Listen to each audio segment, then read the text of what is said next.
kwamba naenda kukufundisha namna mitandao ya kichawi na unabii wa uongo inavyofanya kazi kwenye maisha ya watu,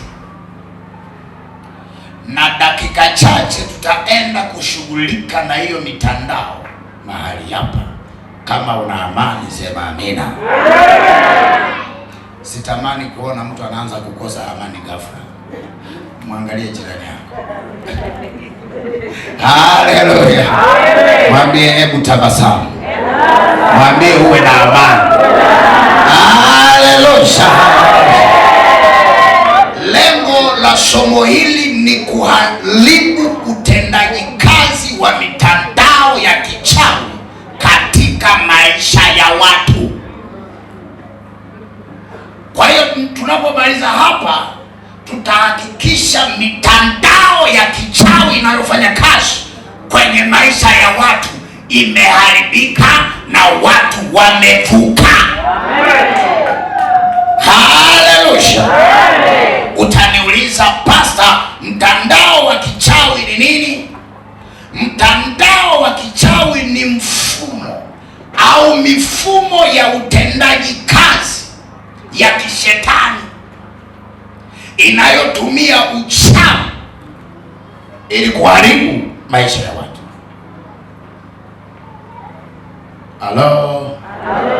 Halo. Wangapi wanajua kwamba uchawi upo hii dunia? Uchawi upo au upo? Upo au upo? Sasa kama upo, tunaenda kushughulika nao. Amen. Moja kati ya idara ya kichawi idara ya kishetani inayotesa maisha ya watu ni idara ya kichawi na unabii wa uongo. Na hii pia inalitesa sana kanisa. Unanielewa vizuri? Wakati mwingine wachungaji tunapoenda wakupangia ushirika fulani, taarifa zinakuja, unaenda wapi? Nigeria. Ujipangaje bwana mdogo? Unaelewa? Mimi nilipopelekwa Meta wakasema wewe ala kuna Nigeria umwanunu. Wewe baba kufa. Eze shuise wako mafu ye para. Bani uo. Maana sio nje tu. Mitandao imesukwa mpaka kanisani wakati mwingine. Ila sio Yeriko, kwa jina la Yesu. Sema amina. Wakati mwingine imesukwa mpaka kanisani mitandao. Na mambo yanakuwa yeye. Na leo lazima kieleweke.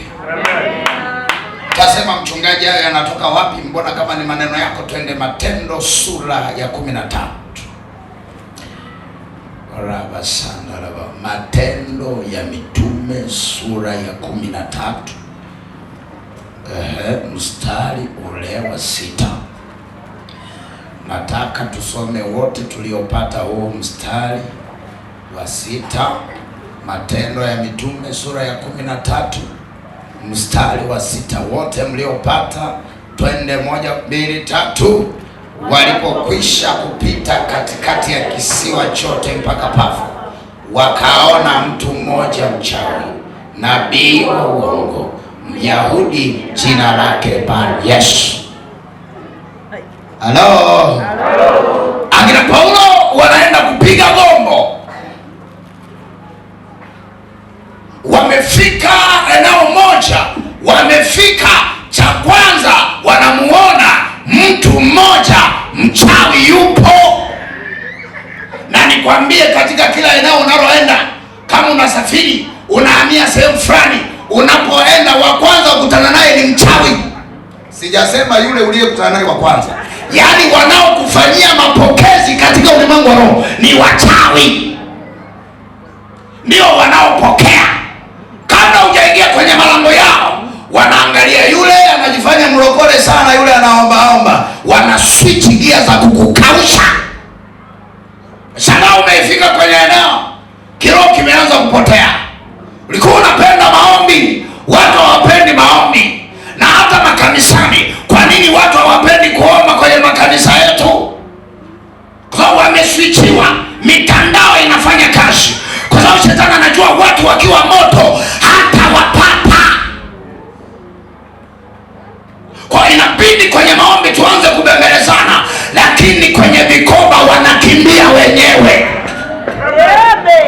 Hamkimbili kwenye vikoba ni.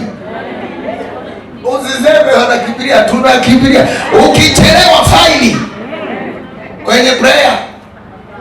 Tunakimbilia kwenye prayer. Mbona kama mjibu mwangalie chini hapo. Kwa hiyo vikoba tunakimbilia, si ndio? Ukichelewa kwenye prayer. Kanisa tunakimbilia kwenye prayer.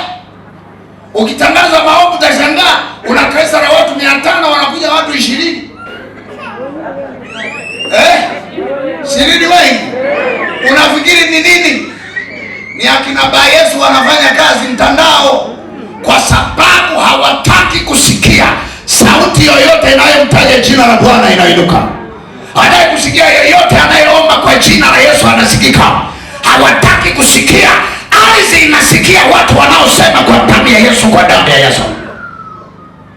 Ila wanataka watu wanaoingia kanisani na kutoka. Hata ukisema kwenye maombi kupiga miayo ndo kazi yao. Mwangalie jirani yako, mwambie sio wewe. Wewe haupigi miayo, wewe unaomba. Haleluya, haleluya. Kwa hiyo akina Paulo walipofika namba 1 wakamuona mchawi, na kila eneo kuna mtandao wa kichawi. Kwenye familia kuna mitandao ya kichawi imetengenezwa. Kwenye biashara kuna mitandao, kwenye maeneo ya biashara. Kila eneo kuna mtandao. Na leo tutashughulika na mitandao yote iliyofanywa kwa siri au kwa waziwazi. Kitaeleweka kwa jina la Yesu. Kama unaamini sema amina. Sema amina. Sema amina. Nikupe kazi 3 za mitandao ya kichawi kwenye maisha ya watu au kwenye kanisa au sehemu yoyote. Kazi ya kwanza ya mitandao ya kichawi na unabii wa uongo. Ukumbuke unabii wa uongo unaendana na roho ya kichawi. Unaelewa? Kumbuka huyo alikuwa mchawi na nabii wa uongo. Unabii wa uongo, nabii yoyote ambaye ni wa uongo lazima aendane na mambo ya kichawi chawi au ya kigangaganga. Unaelewa vizuri? Amina. Kutana na mtoto mmoja anasema, baba, nimezunguka sana. Kuna sehemu nikaenda kwa nabii, nikakuta nilipoingia kule chumbani kwenye maombi nakuta kuna vibuyu fulani hivi.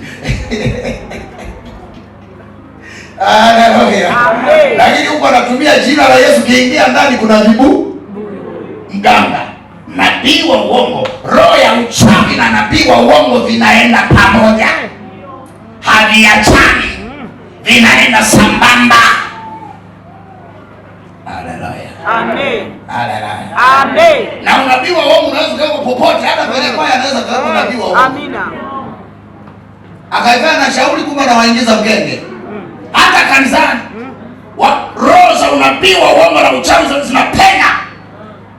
Inakuwa kama wazo umejikuta mmezama. Halo?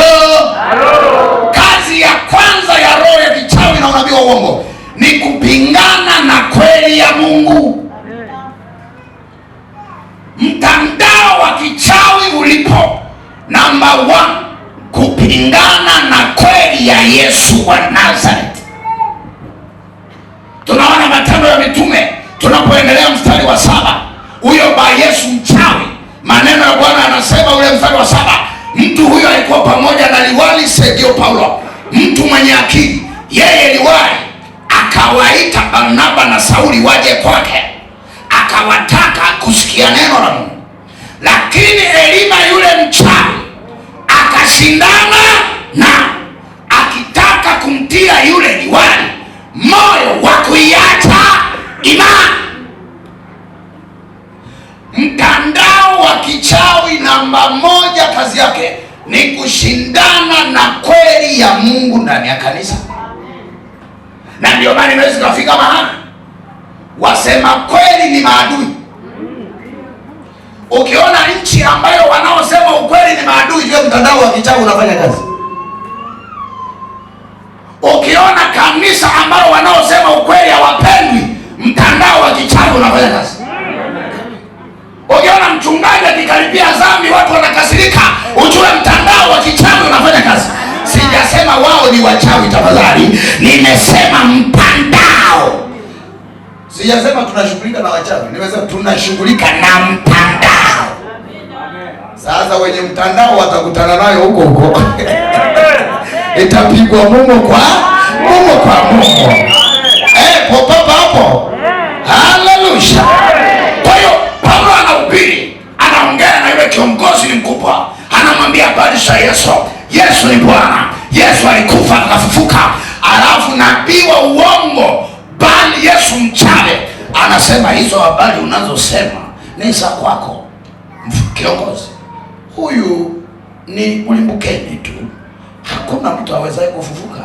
Hebu achana na hayo mambo kuyasikiliza. Unanielewa? Anapanda neno, yeye anapushi neno. Mahali fulani nikawaambia ukiona watu wanaingia kanisani wanashika na kumfahamu na kumsema mtu aliyekosea step mwimbaji mmoja kuliko neno lililopita, kuliko nyimbo nzuri zilizopita, ujue kuna mtandao wa kichawi. Kwa ameshika kwamba fulani alikosea kucheza, lakini hajakumbuka kwamba tulifanya maombi ya watoto. Hakumbuki kwamba watu waliimba vizuri hapa, lakini yeye anakumbuka mtu fulani aliyekosea mmoja tu, ndo anasambaza hiyo habari.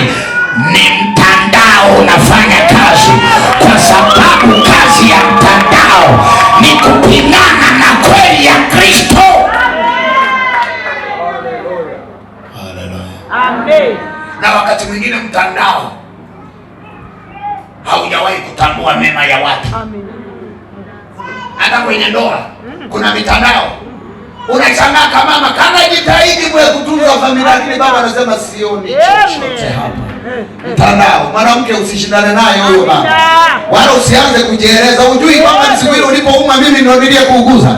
Hujui kwamba wewe kamata mtandao. Kwa sababu wachawi kwenye nchi wakitaka kuharibu ndoa wanaweka mtandao wa kukamata mwanaume, wa kukamata mwanamke, kwa namna ambayo mwanaume anapumbazwa, haoni msaada wa mwenzake, na mama haoni nafasi ya mwenzake, halafu mambo yanaharibika. Wakishaachana baadaye ndo wanaanza kusema mwe ningejua. Anajua wakati muda ushaisha, kumbe mtandao wa kichawi unafanya kazi. Hello. Ndoa zilizofungwa kwenye mitandao ya kichawi leo lazima ziachiwe.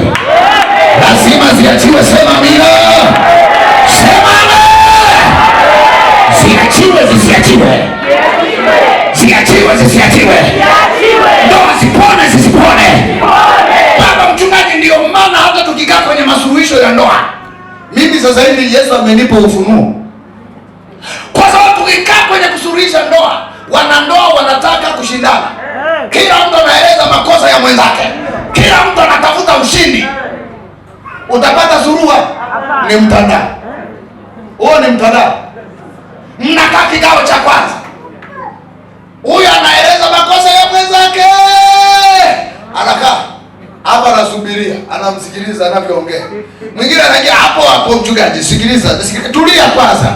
Amalize, tulia kwanza mchungaji. Hapa umesema hivi na hivi na hivi na hivi na hivi, nasema ni hivi na hivi, kumbuka na lile na mengine yapo. Ni mtandao. Matokeo yake hatuwezi kupata suluhu. Kila kikao mnapokuja mmetoka mmejeruhiana, hali inazidi kuwa mbaya, kumbe ni mtandao. Nikasema sasa hivi mimi hakuna cha kusema, wewe eleza makosa ya mwenzako. Namwita peke yake, nampa neno, namwambia nenda katafakari, ukikubali chukua, ukikataa kataa. Namwita mama naye nampa neno, unatakiwa uwe hivi, akikosa mwenzako usamehe, muombee, mbebe. ajitafakari. Bado naita leo limekuja hili, kesho limekuja hili.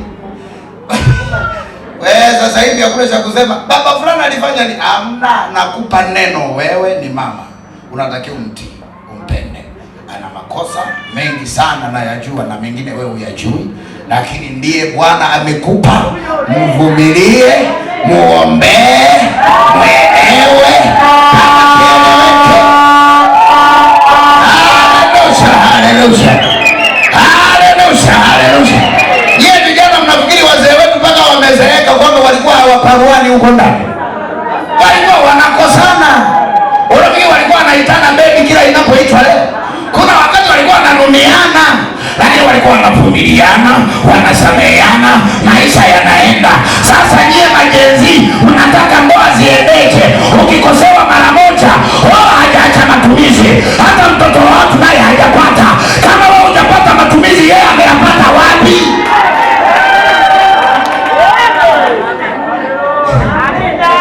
Piga Yesu makofi na vigelegele.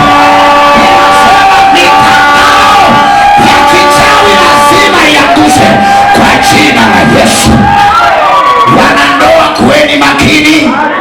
Ndoa zinawindwa. Ndoa ni kiwanda cha Mungu. Ndoa ni mahali pa Mungu. Shetani anataka ndoa zote ziparalyze. Anataka ndoa zote ziparalyze. Amen. Kwa mtandao kazi yake ya kwanza ni kupinga kweli ya Mungu. Mkiona kwenye kwaya kuna watu wanaopenda kupinga pinga kweli, mtandao wao sio wachawi, ila mtandao. Hata kama nao ni wenyewe mtandao. Kuna mtu kila ajenda nzuri lazima ipinge. Kisema mkutano wa injili lazima apinge. Maombi ya siku 3 lazima apinge. Maombi na maombezi kwenye ibada lazima ajisikie vibaya. Mtandao. Na leo lazima uangushe sema. Sema amina. Ukisoma waraka wa pili wa Paulo mtume kwa Timotheo sura ya 3 mstari wa 8. Hapo anazungumzia watu wawili, Yane na Yambre, ambao walikuwa wanashindana na Paulo anapotaka kuwatoa wana wa Israeli kwenye utumwa. Anaposema Farao, Mungu ameniambia hivi. Wale walikuwa ni wakuu wa wachawi. Yane na Yambre walikuwa ni wakuu wa wachawi waliokuwa wanaongoza kikosi cha kujibu mapigo ya Mungu kupitia mkono wa Musa na Haruni. Ndio wale Musa, Haruni alipoweka fimbo ikawa nyoka, na wao wakaweka vifumbo vyao. Unaelewa? Ndio wachawi. Ukisema neno la kweli, nao wanaleta neno lao. Ukitoa ajenda nzuri, nao wanatoa ajenda yao mbaya. Mkisema tunataka tujenge nyumba ya Bwana ya heshima, wao wanasema hatuna hela.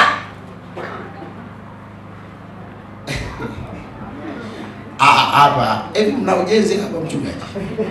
Nilifikiri ni meta. Haleluya. Samahani, hapo penyewe. Hapo penyewe. Kwa huo ni mtandao.